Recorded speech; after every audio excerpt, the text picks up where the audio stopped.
Assalamualaikum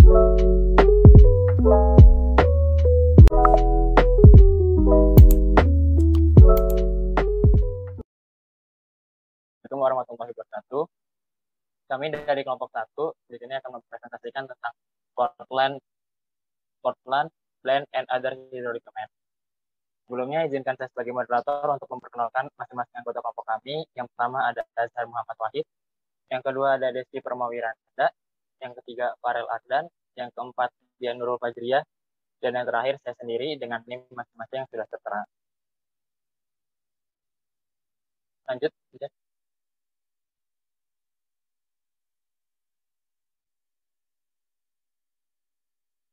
Untuk subbab materi yang akan kami sampaikan, yaitu 1. Pengertian semen Portland, 2. Jenis-jenis semen Portland, 3. Pembuatan semen Portland, 4. Memilih dan menentukan semen, 5. Sifat fisik semen, 6. Analisis thermal, 7. Pengujian semen virtual, 8. Transportasi dan pengemasan, 9. Penyimpanan semen. Lalu untuk materi yang pertama akan disampaikan oleh Bang Azhar. Kepada Bang Azhar dipersilakan. Baik, terima kasih Saudara Abdul Aziz. Dan di sini yang pertama ada pengertian semen Portland. Untuk pengertian Portland semen sendiri, semen Portland adalah semen hidrolik yang terutama terdiri dari kalsium silikat hidrolik. Semen hidrolik diatur dan mengeras dengan bereaksi secara kimia dengan air dan menjaga stabilitasnya di bawah air. Semen hidrolik termasuk semen Portland dan semen campuran. Perkembangan semen Portland merupakan hasil penyelidikan yang gigih oleh ilmu pengetahuan dari industri untuk menghasilkan produk yang lebih unggul kualitasnya dari semen alam. Penemuan semen Portland umumnya dikreditkan ke Joseph Asdin, seorang tukang batu Inggris, pada tahun 1824. Ia memperoleh paten untuk produknya, yang ia beri nama semen Portland karena dalam keadaan akhirnya menyerupai warna batu kapur dalam yang digali di Isle of Portland di Selat Inggris oleh Asdin pada tahun 1824. Nama tersebut telah bertahan dan digunakan di seluruh dunia dengan banyak produsen menambah nama dagang atau merek mereka sendiri. Lalu ada jenis-jenis semen Portland. Untuk jenis yang pertama ada semen Portland tipe 1 adalah semen yang serbaguna yang cocok untuk semua pengguna di mana sifat khusus dan jenis semen lainnya tidak diperlukan. Untuk jenis 2, semen tipe 2 diproduksi untuk menghasilkan panas pada tingkat yang lebih lambat daripada tipe 1. Atau sebagian besar semen tipe 2 dengan membatasi indeks pada panas hingga maksimum 100. Lalu ada jenis yang ketiga, semen Portland tipe 3 memberikan kekuatan pada periode yang lebih awal dari yang diharapkan. Tipe 3 secara kimiawi mirip dengan semen tipe 1, kecuali partikelnya telah digiling lebih halus. Dan selanjutnya ada jenis 4, semen tipe 4 dimaksudkan untuk digunakan dalam struktur beton masif seperti bendungan gravitasi besar, di mana kenaikan suhu akibat panas yang dihasilkan selama pengerasan harus diminimalkan. Lalu ada yang terakhir, semen Portland tipe 5 digunakan pada beton yang terpapar pada lingkungan sulfat yang parah, terutama di mana tanah atau air tanah memiliki kandungan sulfat yang tinggi. Next. Lalu ada jenis semen Portland lainnya. Yang pertama ada semen Portland pembawa udara. Spesifikasi untuk 4 jenis semen Portland penahan udara diberikan pada ASTM C150 dan AA SHTO M85. Semen ini menghasilkan beton pada ketahanan yang lebih baik terhadap pembukuan dan pencairan. Entertainment udara untuk sebagian besar beton dicapai melalui penggunaan campuran udara entraining, bukan melalui penggunaan semen atau entraining udara. Lalu ada yang kedua, semen Portland putih. Semen Portland putih adalah semen Portland yang berbeda dari semen abu-abu, terutama dalam warna. Itu dibuat agar sesuai dengan spesifikasi ASTM C150. Biasanya tipe 1 atau tipe 3. Kedua, oksida ini bertanggung jawab atas karakteristik warna abu-abu semen Portland. Lalu yang ketiga, semen hidrolik campuran. Semen hidrolik campuran diproduksi dengan menggiling atau mencampur 2 atau lebih jenis beban halus secara erat dan seragam. Semen hidrolik campuran harus memenuhi persyaratan ASTM C595 atau AASHTOM 240. Spesifikasi semen hidrolik campuran atau lihat juga semen hidrolik berbasis kinerja untuk semen campuran yang memenuhi ASTM C1157.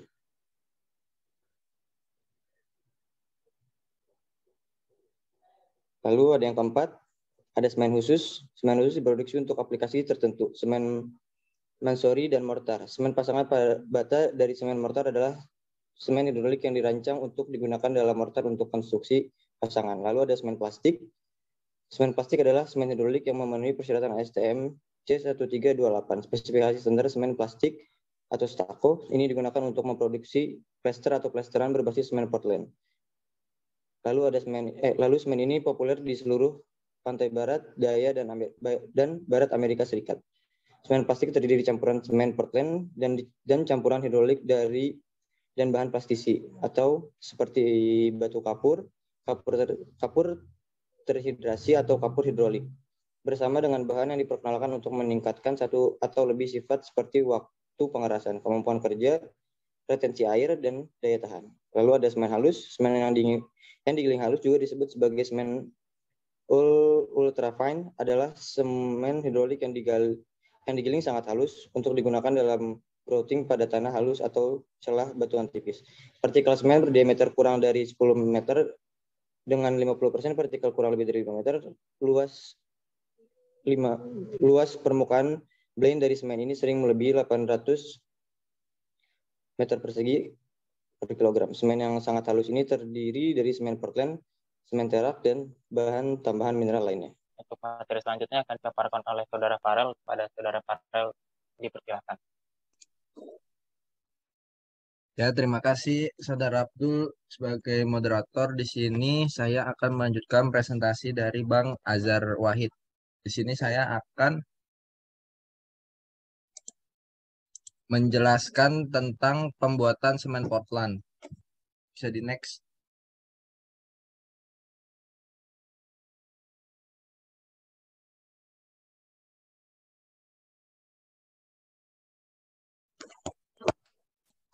Pembuatan semen Portland. Semen Portland diproduksi dengan menggabungkan proporsi bahan baku yang tepat. Bahan-bahan ini kemudian dibakar dalam tanur semen putar pada suhu tinggi untuk membentuk senyawa kimia baru yang bersifat hidrolik. Senyawa atau fase ini terbentuk dari oksida kalsium, silika, alumina, dan besi. Tabel 1 ini mencantumkan sumber utama bahan baku yang digunakan dalam pembuatan semen Portland. Untuk tahapan pembuatan semen Portland itu sendiri bisa dilihat pada gambar di samping ini. Ini ya, teman-teman semua ada gambarnya jelas. Bisa dilanjut. Selanjutnya ada memilih dan menentukan semen. Next. Memilih dan menentukan semen. Saat menentukan semen untuk suatu proyek, ketersediaan jenis semen harus diverifikasi. Spesifikasi harus memungkinkan fleksibilitas dalam pemilihan semen. Membatasi proyek hanya pada satu jenis semen, satu merek, ataupun satu spesifikasi semen standar dapat mengakibatkan penundaan proyek dan mungkin tidak memungkinkan penggunaan material lokal dengan sebaik-baiknya. Beberapa hal yang perlu diperhatikan dalam memilih dan menentukan semen adalah yang pertama itu harus kita cek dulu ketersediaan semennya. Yang kedua itu ada aplikasi menggunakan air minum, dan selanjutnya ada spesifikasi semen Kanada dan Eropa. Bisa di next. Selanjutnya adalah sifat fisik semen. Spesifikasi semen membatasi baik sifat fisiknya maupun komposisi kimianya. Pemahaman tentang pentingnya beberapa sifat fisik sangat membantu dalam menafsirkan hasil tes semen. Disebut oleh Johannes, Taylor, dan Tennis 2006. Pengujian sifat fisik semen harus digunakan untuk mengevaluasi sifat semen, bukan beton. Spesifikasi semen membatasi sifat-sifat hubungannya dengan jenis semen. Di sini ada tabel kekuatan kompresi. Di sini ada tabelnya, bisa kita lihat dengan sesama. Karakteristik pengembangan kekuatan semen ditentukan dengan mengukur kuat tekan kubus mortar. Pengaturan awal atau set salah dan set flash. Pengkakuan awal adalah perkembangan awal dari kekuatan dan pada karakteristik kerja atau plastisitas pasta semen, mortar, ataupun beton. Ini termasuk set palsu dan set flash. Himpunan palsu dibuktikan dengan hilangnya plastisitas yang signifikan tanpa evolusi banyak panas segera setelah pencampuran. Dari sudut pandang penempatan dan penanganan, kecenderungan pengikatan yang salah dalam semen tidak akan menimbulkan kesulitan untuk membentuk plester. Kekakuan disebabkan oleh kristalisasi cepat dari gipsum sekunder seperti jarum yang saling mengunci. Pencampuran tambahan tanpa tambahan air memecah kristal ini untuk mengembalikan kemampuan kerjanya. Presipitasi Ettridge juga dapat berkontribusi pada set palsu. Selanjutnya ada ukuran dan kehalusan partikel. Semen Portland terdiri dari partikel sudut individu dengan berbagai ukuran. Hasil penghancuran klinker di pabrik penggilingan, sekitar 95% dari partikel semen lebih kecil dari 45 m. Dengan rata-rata partikel sekitar 15 m. Kehalusan paling banter merupakan indikasi umum dari distribusi ukuran partikel semen. Semen yang lebih halus, seperti yang ditunjukkan oleh pengukuran kehalusan Blaine yang lebih tinggi, biasanya menunjukkan partikel semen individu yang lebih halus. Kehalusan semen mempengaruhi pelepasan panas dan laju hidrasi. Kehalusan semen, pelepasan panas, dan laju hidrasi. Kehalusan semen yang lebih besar atau ukuran partikel yang lebih kecil meningkatkan laju hidrasi semen dan dengan demikian mempercepat pengembangan kekuatan. Yang terakhir ini ada kesehatan. Kesehatan ini mengacu pada kemampuan pasta semen yang mengeras untuk mempertahankan volumenya setelah pengaturan. Kurangnya kesehatan atau ekspansi destruktif yang tertunda dapat disebabkan oleh kelebihan sejumlah kapur atau magnesium bebas yang dibakar keras. Sebagai besar spesifikasi untuk semen Portland, membatasi kandungan magnesia atau periklas dan mengisyaratkan bahwa pemuaian maksimum tidak boleh melebihi 0,80% untuk semen Portland, campuran ataupun hidrolik yang diukur menggunakan uji ekspansi autoclave. Mungkin sekian penjelasan dari saya. Akan saya kembalikan ke moderator. Terima kasih.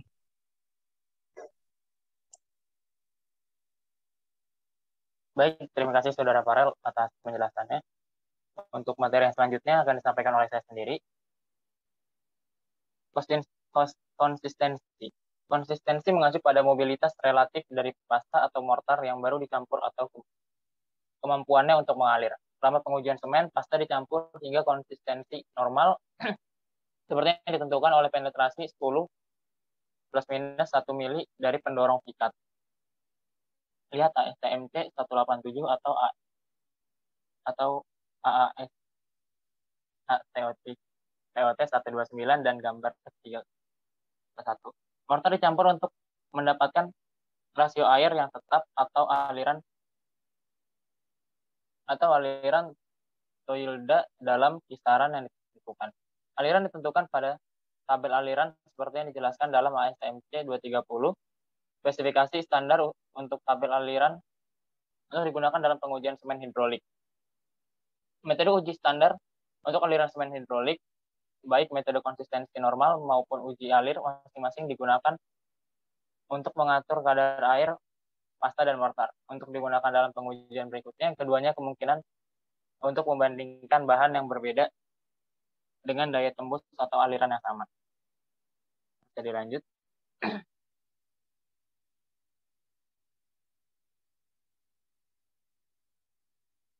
Panas hidrasi. Panas hidrasi adalah panas yang dihasilkan ketika semen dan air beraksi. Jumlah panas yang dihasilkan tergantung terutama pada komposisi kimia semen dengan C3 dan C3 fase terutama bertanggung jawab untuk panas tinggi evolusi. Rasio air semen, kehalusan semen, dan suhu curing juga merupakan faktor. Jadi lanjut. Nah, berikut bisa dilihat adalah ringkasan data panas hidrasi ASTM C186 pada survei 2007.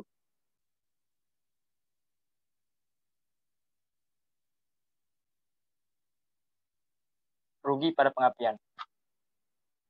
Loss on ignition, semen Portland ditentukan dengan memanaskan sampel semen yang diketahui beratnya sampai suhu antara 900 derajat Celcius dan 1000 derajat Celcius, sampai diperoleh berat konstan. Kehilangan berat sampel kemudian ditentukan kehilangan nilai pengapian berkisar dari 0% hingga Secara tradisional, LOI yang tinggi merupakan indikasi rehidrasi. Terus pada uji pengapian semen, karbonasi yang mungkin disebabkan oleh penyimpanan yang tidak tepat atau lama, atau pemalsuan selama pengangkutan. Semen modern mungkin memiliki LOI lebih dari 2% karena penggunaan batu kapur sebagai bahan dalam semen Portland. Pengujian kehilangan penyalaan dilakukan sesuai dengan ASTM C114. Sekian materi yang bisa saya sampaikan. Untuk selanjutnya bisa disampaikan oleh Saudara Resti. Terima kasih kepada moderator. Baiklah, saya akan melanjutkan presentasinya, yaitu densitas dan densitas relatif atau gravitasi spesifik. Densitas semen didefinisikan sebagai massa satuan volume, padatan atau partikel, tidak termasuk udara di antara partikel. Hal ini dilaporkan sebagai megagram per meter kubik atau gram per sentimeter kubik, atau nilai numeriknya identik untuk kedua unit. Kepadatan partikel semen Portland berkisar antara 3,10 hingga 3,25, rata-rata 3,15 mg per m kubik. Semen Portland Blast, Furnace Slag, and Portland Pozzolan memiliki densitas berkisar antara 2,90 hingga 3,15, rata-rata 3,05 mg per m pangkat 3. Kepadatan semen ditentukan oleh ASTM C188, metode uji standar kepadatan semen hidrolik atau ASATO T133, bukan merupakan indikasi kualitas semen. Alih-alih penggunaan utamanya adalah dalam perhitungan proporsi campuran. Boleh lanjut. Senyada kepadatan massa. Pada jenis semen didefinisikan sebagai massa partikel semen ditambah udara antar partikel per satuan volume. Densitas curah semen dapat sangat bervariasi tergantung pada cara penanganan dan penyimpanan. Semen Portland yang diangin-anginkan atau diendamkan secara longgar mungkin beratnya hanya 830 kg atau per meter kubik atau 52 lb per ft kubik. Tetapi dengan konsolidasi yang disebabkan oleh getaran, semen yang sama dapat menimbang sebanyak 1.650 kg per meter kubik atau 103 lb per ft kubik. Boleh lanjut. Yang keenam ada analisis termal.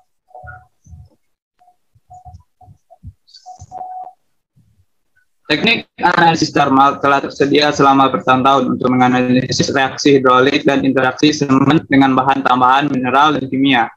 Analisis termal berguna untuk menganalisis sifat kimia dan fisik bahan semen dan bahan baku pembuatan semen. Analisis termal melibatkan pemanasan sampel kecil pada tingkat yang terkendali hingga suhu tinggi, yaitu sampai hingga 1000 derajat Celcius atau lebih. Saat bahan bereaksi ada perubahan berat sampel, suhu, energi atau keadaan, yaitu pada gas pada cair yang terjadi sebagai fungsi waktu atau suhu dicatat. Ternyata kegunaan umum untuk analisis termal meliputi mengidentifikasi produk hidrasi mana yang telah terbentuk dan dalam jumlah berapa, memecah masalah kekakuan awal, mengidentifikasi kotoran dalam bahan mentah, menentukan jumlah pelapukan dalam klinker atau semen, memperkirakan reaktivitas pozzolan atau dan serak untuk digunakan dalam campuran semen, mengidentifikasi kandungan bahan organik dan variasi dalam tambang, menghitung jumlah karbonasi yang terjadi dalam sampel yang terpapar, menganalisis masalah daya tahan dengan betul.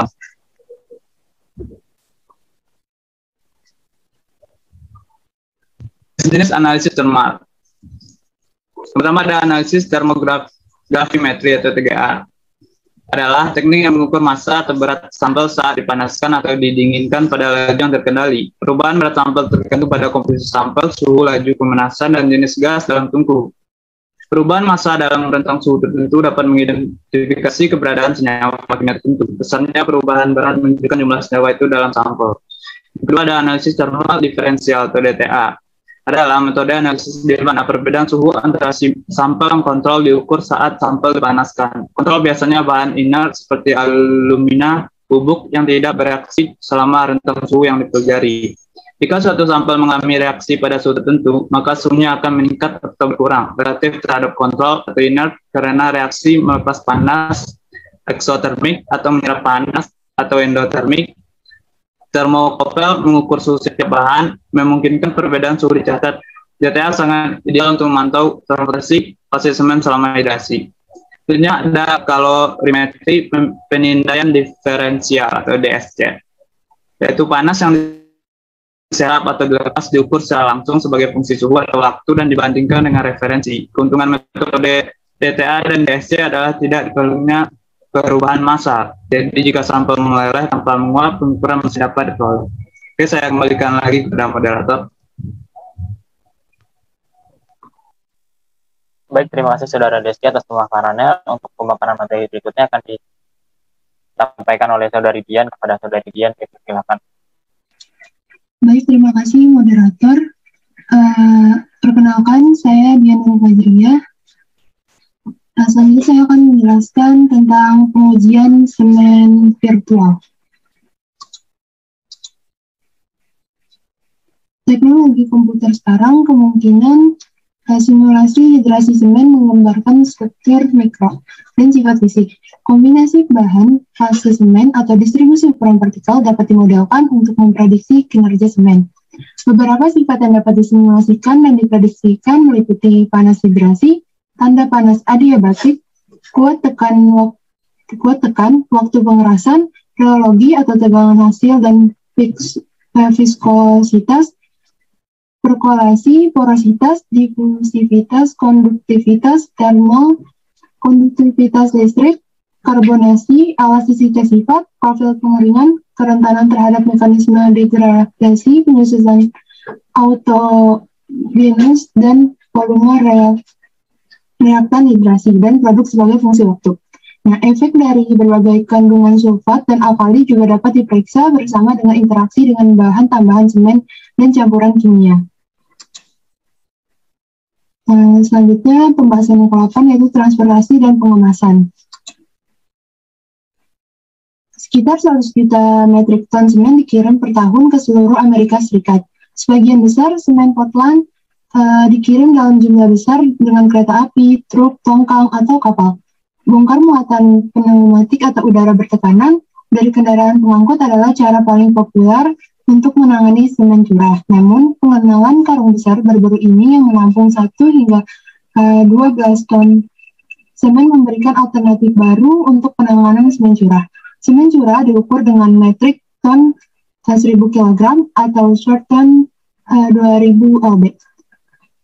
Semen juga dikantongi untuk kemudahan penggunaan di lokasi konstruksi, dan untuk pekerjaan kecil, semen Portland dikirim dari silo pabrik ke pengguna dalam jumlah besar dengan rel, truk, atau air. Nah, di sini dapat dilihat pada gambar transportasi dan pengemasan semen Portland. Selanjutnya, pembahasan yang ke-9 yaitu penyimpanan semen. Semen adalah bahan yang peka terhadap kelembapan. Saat kering, itu akan mempertahankan kualitasnya tanpa batas. Semen yang disimpan dalam kontak dengan udara lembab atau kelembapan lebih lambat yang memiliki kekuatan yang lebih kecil daripada semen yang disimpan kering. Semua retakan dan bukaan pada dinding dan atap harus ditutup. Kantong semen tidak boleh disimpan di lantai yang lembab, tetapi harus diletakkan di atas palet. Terus harus disimpan sedemikian rupa sehingga yang pertama masuk adalah yang pertama keluar. Biasanya, semen tidak bertahan lama dalam penyimpanan, tetapi dapat disimpan dalam waktu yang lama tanpa mengalami kerusakan. Semen curah harus disimpan dalam mode beton atau baja tahan cuaca atau suhu. Baiklah, mungkin itu pembahasan terakhir. Di sini saya akan membacakan kesimpulannya, yaitu semen Portland adalah semen hidrolik yang terutama terdiri dari kalsium silikat hidrolik. Perkembangan semen Portland merupakan hasil penyelidikan yang gigih oleh ilmu pengetahuan dan industri untuk menghasilkan produk yang lebih unggul kualitasnya dari semen alam. Nah, penemuan semen Portland umumnya dikreditkan ke Joseph Aspiden. Nah, seorang tukang batu yang merupakan seorang tukang batu Inggris. Nah, nama tersebut telah bertahan dan digunakan di seluruh dunia. Dengan banyak produsen menambahkan nama dagang atau merek mereka sendiri. Aspiden adalah orang pertama yang meresepkan formula untuk semen Portland yang pertama mematenkan produknya. Sekian dari saya kembalikan kepada moderator. Baik, terima kasih Saudari Dian atas pemaparannya. Untuk materi yang bisa kami paparkan mungkin hanya segini. Untuk sesi selanjutnya akan ada sesi tanya jawab pada para peserta yang ingin bertanya. Ya, silakan. Baik, saya ulangi. Saya Fadlanisa Ramadan dari kelompok 2A izin bertanya. Pertanyaannya itu, apakah pada proportioning equipment, apakah tujuan dari penambahan clay dan iron sand? Juga apa tujuan dari preheater? Terima kasih.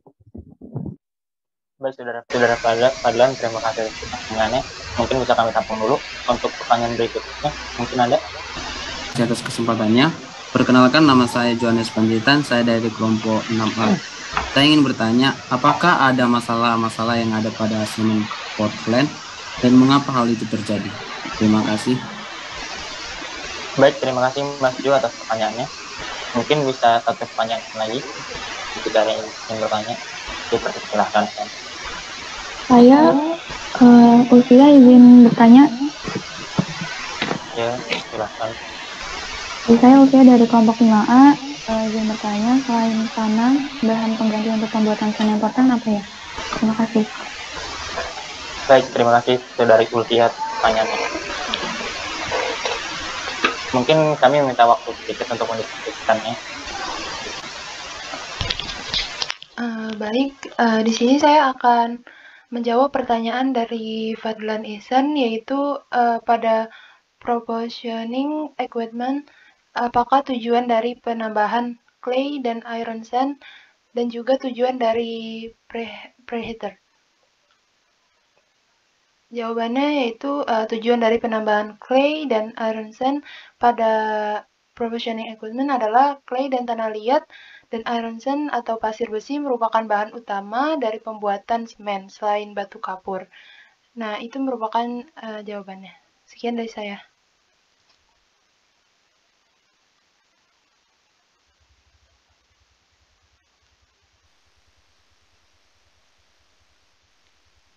Baik, saya izin menjawab pertanyaan dari Ulfia mengenai contoh bahan pengganti tanah liat.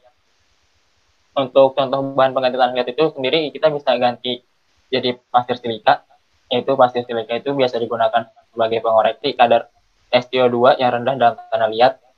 Lalu juga bisa diganti juga dengan pasir besi.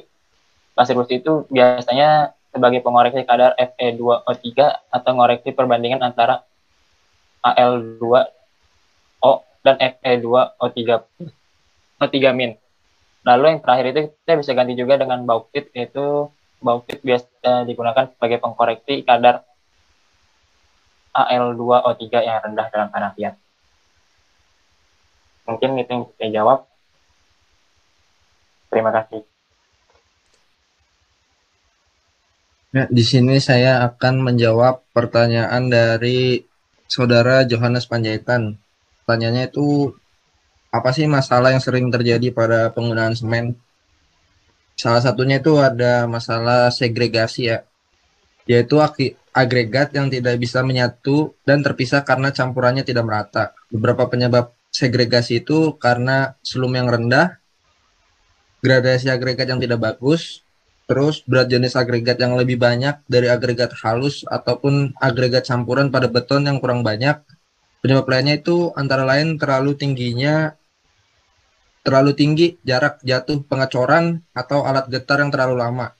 Nah, untuk mengatasi masalah ini biasanya kita tuh membuat campuran beton tidak boleh terlalu jauh dan tinggi jarak jatuhnya. Dan ketika membuat perencanaan campuran harus bisa memadai baik menggunakan bahan admixture atau tidak memakainya. Selain itu, kecelakaan beton harus dirubah dan ditinggikan dengan metode memberi tambahan bahan. Dan itu jawaban dari saya. Terima kasih. Ini cukup untuk sesi diskusi pada pertemuan kali ini. Kami dari kelompok 1 izin undur diri. Mohon maaf bila ada kesalahan kata. Kurang lebih maaf. Wassalamualaikum warahmatullahi wabarakatuh.